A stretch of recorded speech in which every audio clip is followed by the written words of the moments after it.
Assalamualaikum warahmatullahi wabarakatuh. Waalaikumsalam warahmatullahi wabarakatuh. Hari ini saya akan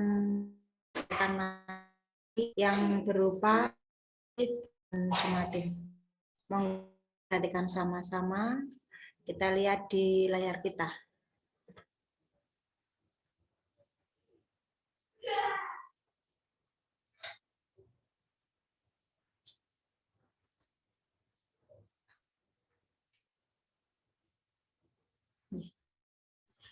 Materinya yaitu materi asesmen formatif dan asesmen sumatif.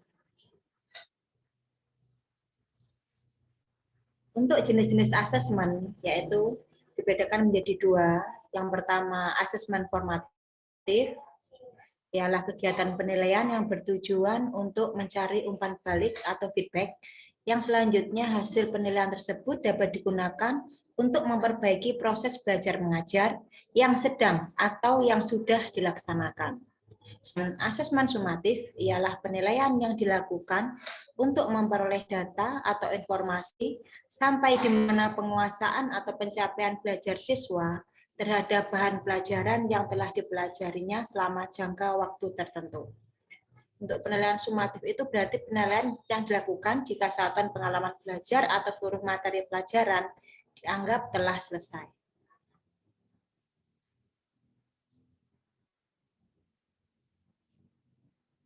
Konsep asesmen formatif dan sumatif. Untuk asesmen formatif yaitu metode evaluasi yang dilakukan untuk evaluasi proses pemahaman kebutuhan pembelajaran dan kemajuan akademik selama pembelajaran. Yang aktif metodenya menggunakan evaluasi yang dilakukan di akhir pembelajaran. Asesmen formatif memantau pembelajaran murid dan memberikan umpan balik yang berkala. Sedangkan yang asesmen sumatif seringkali memiliki taruhan tinggi karena berpengaruh terhadap nilai akhir murid, sehingga sering diprioritaskan murid daripada asesmen formatif. Asesmen formatif memantau pembelajaran murid dan memberikan umpan balik yang berkala dan berkelanjutan. Bagi murid, asesmen formatif berfungsi membantu murid mengidentifikasi kekuatan dan aspek yang perlu dikembangkan. Bagi guru dan sekolah, asesmen formatif berfungsi memberikan informasi mengenai tantangan apa saja yang dihadapi murid dalam proses pembelajaran proyek sehingga dukungan yang memadai dapat diberikan. Sedangkan asesmen sumatif hasil akhirnya dapat digunakan untuk mengukur perkembangan murid untuk memandu guru dan sekolah merancang aktivitas mereka untuk proyek berikutnya.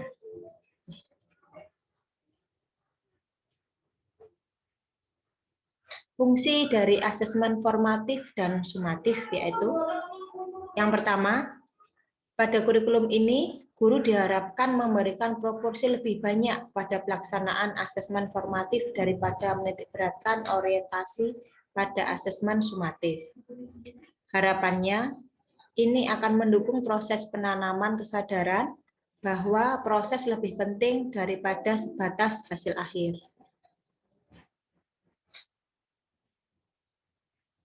Bentuk asesmen formatif dan sumatif antara lain diskusi kelas, ini merupakan bentuk tidak tertulis, nggih. Diskusi kelas, mengembangkan kemampuan berkomunikasi murid depan publik dan mengemukakan ini melatih murid untuk belajar berdemokrasi, mendengarkan dan menerima pendapat orang lain yang mungkin berbeda dengannya. Juga merespon pendapat tersebut dengan cara yang sopan dan simpatis. Produk yang biasa kita berikan yaitu produk model miniatur 3 dimensi seperti diorama, ada produk digital, produk seni dan sebagainya. Hal ini bisa menanamkan untuk yang ketiga yaitu berupa drama, mengembangkan kemampuan seni peran dan berkomunikasi,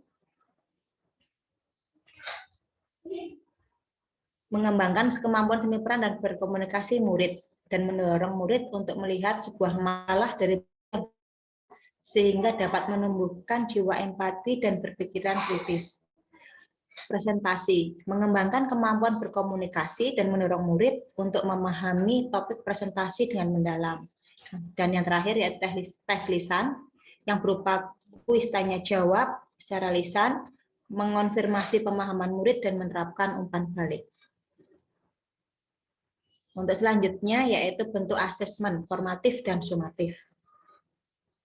Contoh bentuknya yaitu refleksi. Hal ini melatih murid untuk berperan aktif dalam mengevaluasi pembelajaran mereka sendiri dan memikirkan bagaimana cara mereka dapat memperbaiki diri, dan hasil refleksi ini dapat digunakan guru untuk melihat sisi lain proses pembelajaran murid. Yang kedua yaitu jurnal, di mana jurnal ini melatih kemampuan murid untuk mengorganisasi dan mengekspresikan ide atau pemikiran mereka dalam bentuk tulisan. Biasanya ditulis dengan bahasa yang kurang formal, sehingga memberikan murid kebebasan berpikir kreatif, dan menjadi alat untuk murid merefleksikan perkembangan mereka secara berkesinambungan. Yang ketiga yaitu esai. Esai mampu mengasah keterampilan menulis akademis murid, seperti mengembangkan argumen, menyajikan bukti, mencari sumber terpercaya untuk mendukung argumen, dan menggunakan referensi dengan tepat, dan mengembangkan cara berpikir kritis dan daya analisis murid. Yang keempat yaitu poster. Poster bisa mendorong kemampuan murid untuk mengeksplorasi topik dan mengkomunikasikan pemahaman mereka dengan cara semenarik mungkin. Dan terakhir yaitu tes tertulis berupa kuis pilihan ganda, kuis pertanyaan, dan menerapkan umpan balik.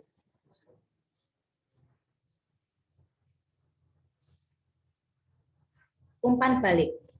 Umpan balik merupakan kumpulan informasi mengenai bagaimana seseorang melakukan kegiatan. Umpan balik biasanya berisi hal baik yang sudah dilakukan, hal yang butuh perbaikan, dan hal yang bisa dikembangkan untuk aktivitas selanjutnya. Di sini ada 10 prinsip pemberian umpan balik yang efektif. Yang pertama, mudah dimengerti.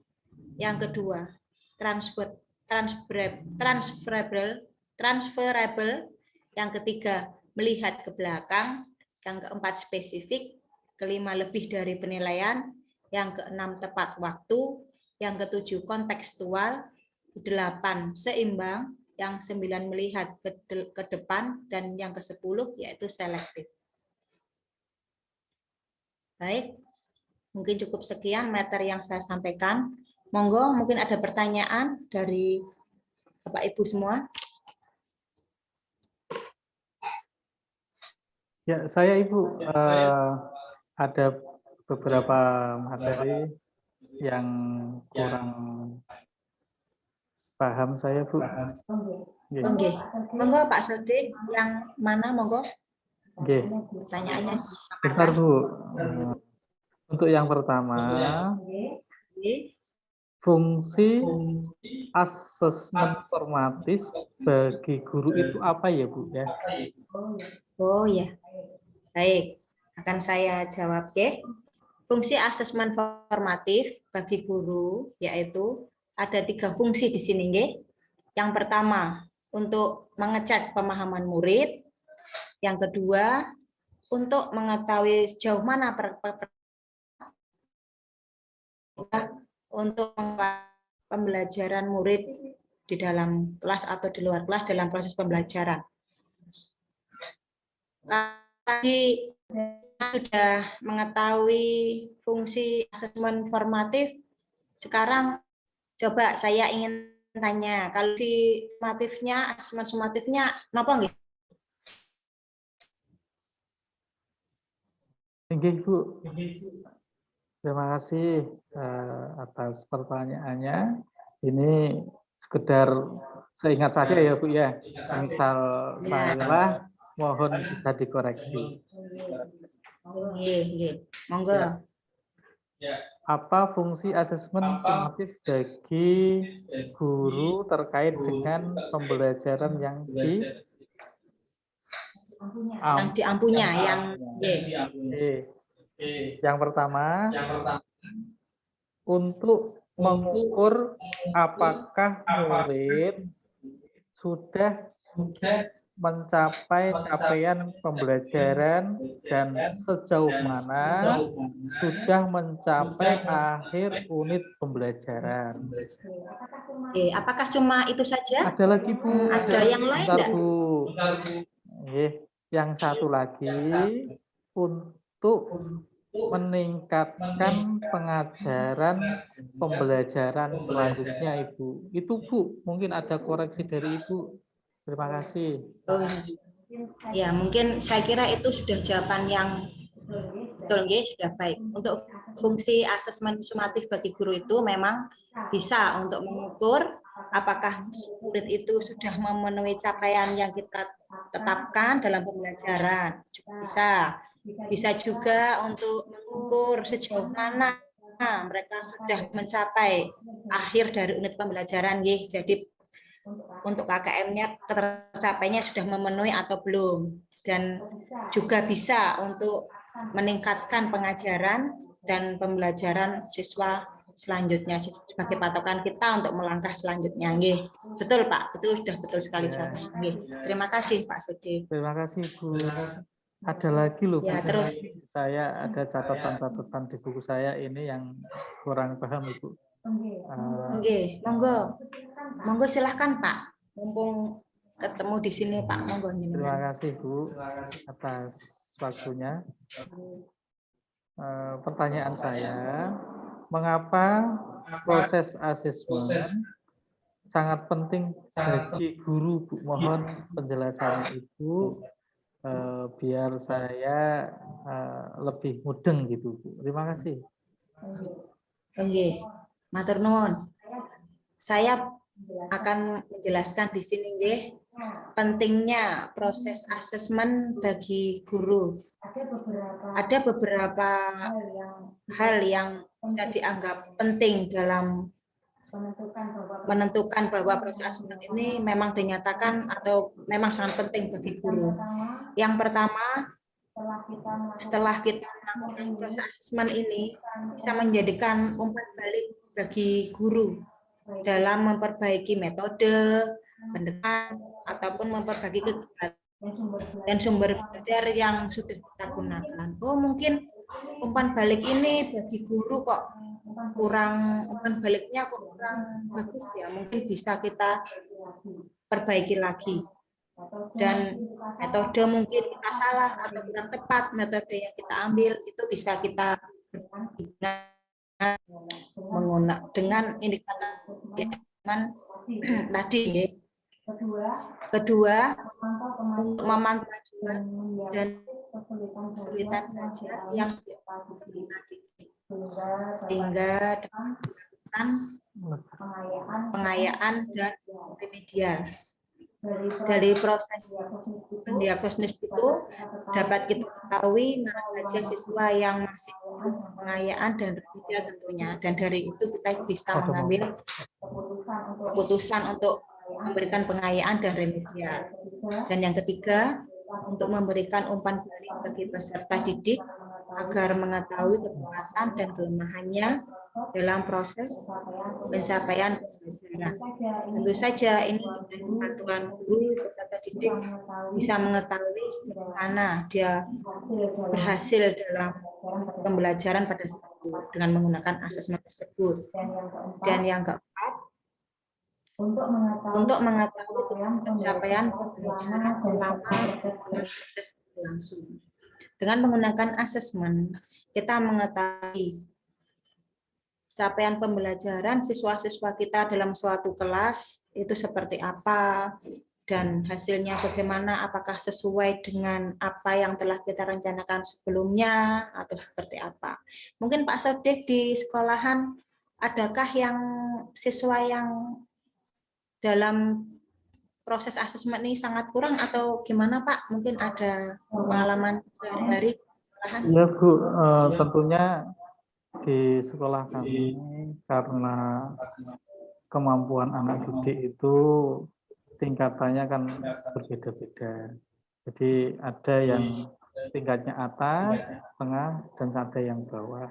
Oleh karena itu asesmen ini penting bagi anak-anak untuk mengukur sejauh mana perkembangan kemampuan mereka untuk menangkap atau pemahaman atas materi yang telah diberikan oleh guru. Itu Bu, sedikit tambahan dari saya Bu. Untuk selama ini Pak Sodik pernah melakukan metode atau pendekatan apa saja Pak yang berhasil di kelas jenengan?